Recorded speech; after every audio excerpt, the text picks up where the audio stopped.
Hello दोस्तों, आज इस वीडियो में हम हमास और इजराइल के बीच जो जंग जारी है उसमें क्या क्या घटनाएं घटी हैं उसके बारे में आज हम इस वीडियो में बात करेंगे।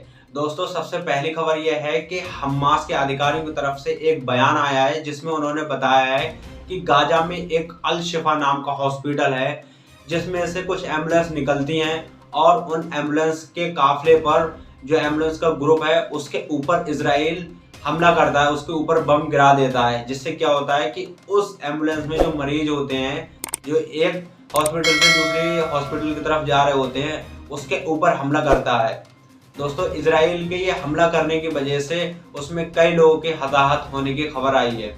दोस्तों, इजराइल लगातार गाजा में आम फलस्तीनियों के ऊपर हमला करता जा रहा है और ये इंटरनेशनल लॉ है उसके खिलाफ ये है, लेकिन इजराइल पर इसका कोई भी फर्क नहीं पड़ रहा है क्योंकि जितने भी यूरोप कंट्री हैं वो इजराइल का साथ दे रही हैं और सबसे ज्यादा अगर कोई उसकी मदद कर रहा है हथियार से, सैनिकों से, पैसे से, वो अमेरिका है। दोस्तों, इजराइल के पीछे अमेरिका है क्योंकि अमेरिका के ही वजह से गाजा में इतना हमला हो रहा है और इतने फलस्तीनी बच्चे, औरतें और आम फलस्तीनी मारे जा रहे हैं। तो दोस्तों, ये गाजा के अधिकारियों की तरफ से एक बयान आया था जिसमें उन्होंने ये बताया कि अल शिफा हॉस्पिटल था उसके बाहर जो एम्बुलेंस निकली थी उनके ऊपर हमला कर दिया है। और दोस्तों, वहीं दूसरी खबर ये आ रही है कि गाजा के अधिकारियों का एक बयान और आया है जिसमें उन्होंने बताया है कि गाजा में साउथ की तरफ लोग जा रहे थे। जब साउथ की तरफ लोग जा रहे थे तो जाते हुए लोगों पर उसने हमला किया है जिसमें 14 फलस्तीनियों के मारे जाने की खबर सामने आई है। दोस्तों, इजराइल लगातार आम लोगों पर हमला करता जा रहा है। दोस्तों, पहली खबर यह थी कि अल शिफा हॉस्पिटल से जो एम्बुलेंस निकली थी उस पर हमला करा था। फिर दूसरी जगह साउथ में सड़क के तटीय क्षेत्र पर जब लोग साउथ में, गाजा के साउथ में जब जा रहे थे तो उन जाते हुए लोगों पर इजराइल ने हमला किया जिसमें 14 फलस्तीनी शहीद हो गए। तो दोस्तों, ये इजराइल जो है वो आम लोगों को ही निशाना बनाता जा रहा है। उसका मकसद सिर्फ एक ही है कि गाजा को खाली कराकर और जो लोग उसमें बचे हैं उनको मार कर वो गाजा पे अपना कब्जा कर ले, जिससे वो यहूदियों के उसमें घर बना सके। उस गाजा में पूरे गाजा को तबाह करके और वहां से गाजा में जो फलस्तीनी रह रहे हैं उनको मिस्र की तरफ, इजिप्ट की तरफ निकाल दे और जो फलस्तीनी गाजा में बचे हुए हैं उनको मारकर और उनके घर तबाह करके उनको नेस्ता नाबूद कर दे और उसके बाद अपने यहूदी लोगों को वहां गाजा में बसा दे। तो दोस्तों, उसका ये एक सीधा सा प्लान है क्योंकि इजराइल के पीछे अमेरिका है और यूरोप कंट्री हैं, क्योंकि इजराइल के हथियार, पैसे और उसके सैनिक इजराइल में पहुंच चुके हैं और वो इजराइल की काफी मदद कर रहा है अमेरिका। तो इससे इजराइल के हौसले और बुलंद हुए हैं क्योंकि इजराइल, यूएन ने भी कह दिया है कि इजराइल ये वॉर क्राइम कर रहा है क्योंकि आम लोगों पर हमला करना ये इंटरनेशनल वॉर लॉ के हिसाब से कानूनी गलत है, लेकिन उसके बावजूद भी इजराइल हमले पे हमला करता जा रहा है आम फलस्तीनी लोगों पर। दोस्तों, 7 अक्टूबर से इजराइल से जो लड़ाई हमास की चल रही है उसमें अब तक लगभग 9,227 आम फलस्तीनी मारे जा चुके हैं। दोस्तों, देखिए कितनी बड़ी संख्या है कि 9,227 फलस्तीनी अब तक 7 अक्टूबर से और अब तक इस युद्ध में, हमास और इजराइल के युद्ध में आम फलस्तीन 9,227 मारे जा चुके हैं। और वहीं दूसरी तरफ इजराइल में दोस्तों लगभग 1400 से ज्यादा इजरायली मारे जा चुके हैं इस लड़ाई में।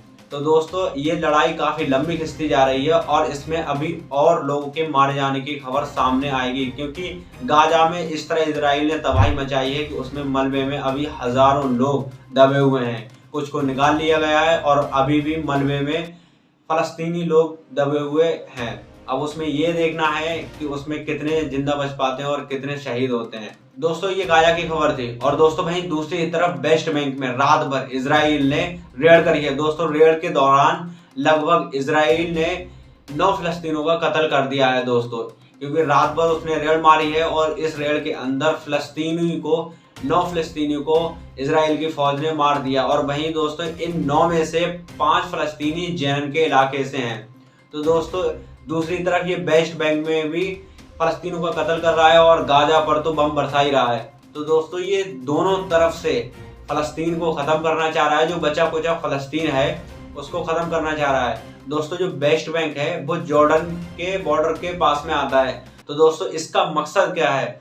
दोस्तों इजराइल जो वेस्ट बैंक में जो फलस्तीन है उनको जॉर्डन में भेजना चाह रहा है, क्योंकि जब उन पे जुल्म करेगा तो वो फलस्तीनी जो है वो जॉर्डन की तरफ जाएंगे। और गाजा क्योंकि मिस्र के बॉर्डर से लगता है, तो जो गाजा के जो लोग हैं वो मिस्र की साइड में जा रहे हैं। आपने पिछली वीडियो में देखा ही होगा कि राफा के बॉर्डर पर काफ़ी फलस्तीनी जमा हो गए हैं, क्योंकि वो इजिप्ट में यानी कि मिस्र में शरण लेने के लिए मिस्र में जा रहे हैं। तो दोस्तों इस तरह क्या होगा कि पूरा फलस्तीन खाली हो जाएगा फलस्तीनियों से, और वहीं ये क्या करेगा कि उनके घरों को तबाह करेगा और उनके घर पे कब्जा करके वहीं यहूदियों को बसाएगा, जैसे वो पिछले 60-70 सालों से करता आ रहा है। क्योंकि वो फलस्तीनियों को मारता जा रहा है और उनके घरों और जमीनों पे कब्जा करके यहूदियों को बसाता जा रहा है। दोस्तों उसका यही प्लान है, क्योंकि उसको इजराइल को जगह की बहुत ज़रूरत है। जब तक उसके लिए जगह नहीं मिलेगी वो इसी तरह हमले करता रहेगा। तो दोस्तों ये दूसरी तरफ वेस्ट बैंक में भी कत्ल कर रहा है और गाजा में तो बम बरसा कर बच्चों औरतों को सभी को कत्ल कर रहा है। दोस्तों मैं आपको एक ऐसी इमेज दिखाने वाला हूं जिससे आपकी रूह कांप जाएगी। दोस्तों ये एक आप इमेज देख सकते हैं, इसमें एक बच्चा है जो नीचे बैठा हुआ है, जिस तरह गाजा का जो बिल्डिंग गिरी है, जो मलबा है उस पे बैठा हुआ है, और उसके आगे इमेज में लिखा हुआ है यू कैन सी मी, यानी कि क्या तुम मुझे देख सकते हो। और ऊपर जितने भी अरब कंट्री के लीडर हैं, जो नेता हैं, वहाँ के जो बादशाह हैं, उनके फोटो लगे हुए हैं, वो सबके सब बैठे हुए हैं। तो ये तस्वीर बयां कर रही है कि गाजा के लोग किस तरह मुसीबत में हैं और ये अरब लोग अपनी चुप्पी तोड़ नहीं रहे हैं, सिर्फ बयान करते जा रहे हैं। दोस्तों उधर इजराइल की सपोर्ट में अमेरिका उनको हथियार दे रहा है, इजराइल को हथियार दे रहा है, पैसा दे रहा है, अपने सैनिक भेज रहा है। इंग्लैंड ने भी, बरतानिया ने भी अपने जो जंगी जहाज है वो लाकर खड़े कर दिए हैं। फ्रांस ने, पूरा यूरोप इजराइल के सपोर्ट में उसको हर तरह से सपोर्ट कर रहा है, जैसे उसने रसिया और यूक्रेन के युद्ध में यूक्रेन को सपोर्ट किया था।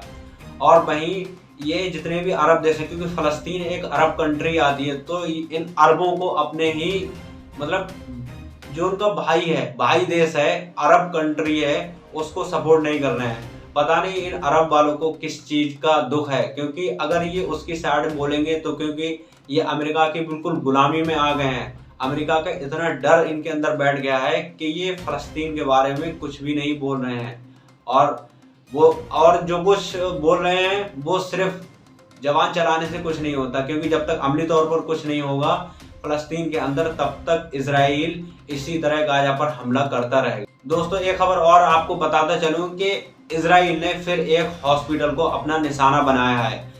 दोस्तों उस हॉस्पिटल पर इजराइल ने फास्फोरस बम का इस्तेमाल किया है, जिससे आप जानते हैं कि फास्फोरस बम कितना खतरनाक होता है।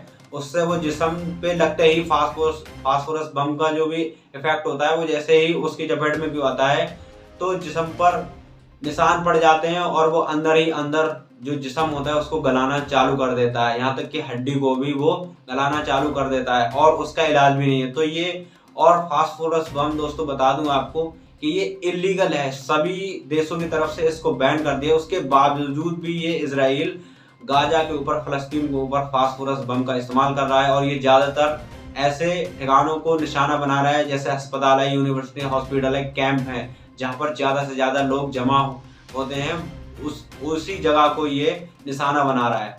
तो ये इजराइल एक ऐसा आतंकी समझो देश बन गया है कि यूरोप को तो इजराइल का आतंक दिखाई नहीं दे रहा है, और बाकी अरब देश तो खामोश ही हैं। पता नहीं इजराइल का इतना डर क्यों है इन अरब देशों को। दोस्तों सऊदी अरब में एक मस्जिद है जिसका नाम किंग अब्दुल अजीज मस्जिद है। दोस्तों उस मस्जिद के पूर्व इमाम, यानी कि पहले जो इमाम रह चुके हैं, उन्होंने एक बयान जारी किया है। उन्होंने कहा है कि सऊदी अरब की जो सरकार है उसको उन्होंने फटकार लगाई है। दोस्तों उन्होंने कहा है गाजा में मासूम बच्चों, महिलाओं, आम नागरिकों को शहीद किया जा रहा है। गाजा के लोग भूख, प्यास, इलाज की कमी से तड़प रहे हैं, और सऊदी में सरकार बड़े बड़े इवेंट करवा रही है। सऊदी अरब के उस इमाम का